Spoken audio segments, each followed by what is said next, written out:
Joining us now by phone from Nairobi is my colleague Abdushakur Aboud, VOA's Swahili service. Good evening, Abdushakur.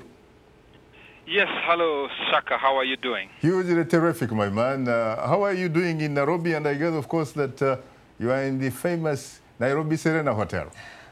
Yes, I'm in Serena Hotel in Nairobi. I've been here for the past 12 hours, and I've seen quite a lot of stuff going along. But one thing which surprised me is that Nairobi is so quiet and normal, like as if nothing is going on. You won't believe there's a big election taking place in Kenya. Why would you say that? Is it true, for example, that where you are actually staying is about 30% occupancy?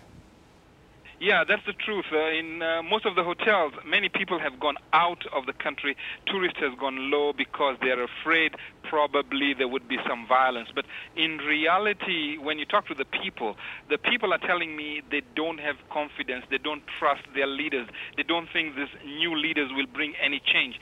So whatever may come will come. But they believe, on the other hand, that it's going to be a peaceful election. I've been talking with people in the streets, and I got the opportunity also to talk with religious leaders and civil society leaders, and they are all preaching peace. Everybody's saying that we need peace, and I think people have come to the understanding that we don't need violence. I talked with the chairman of SUPCAM, which is the Superior Council of Muslims in Kenya, Professor Abdushakur Aboud, and he said he thinks and he's optimistic that these elections are going to be peaceful and fair and really calm. What about the former president of Mozambique? I gather that you were able to run into Mr. Chissano. There are also a lot of other big people, I gather, staying at the Norfolk, opposite the University of Nairobi. Have you run into them? Yes, I talked personally with President Chissano, former president of Mozambique, and he gave a green light to Kenya elections. He said the Electoral Commission has been very well. It has prepared these elections. He believes that very small issues might occur, which is normal. But what he really said was important is that after the 2008, Africa will learn that we can repair our own mistakes, because he believes the Kenya elections will be another example that Africa is ready to repair its own mistakes.